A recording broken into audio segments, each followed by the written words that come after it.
dormir comigo? Por quê? Por quê? Por quê? Que sim. Você não quer que ele dorme com você? Não.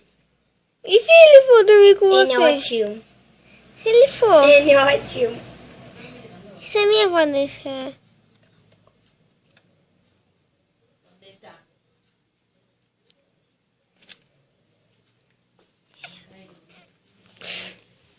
Que? Que foi?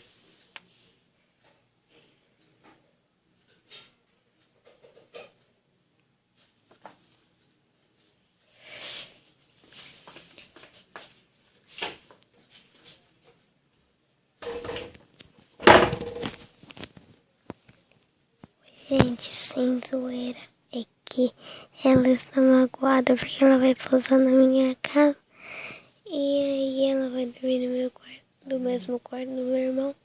Aí ela não quer porque ela tá com vergonha.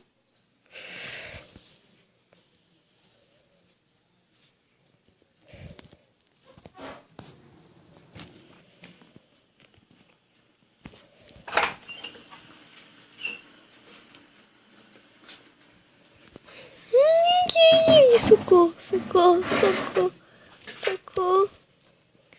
O que tu vai fazer comigo? Você vai lá dormir já. Olha a cama tá arrumada. O que foi, Neymi? Hein? Onde esse menino vai dormir? Me fala. Esse menino? Vem cá que eu te mostro. Vai na frente. Aí. Pode ir? Pode ir. Ah, não. Gente, tchau.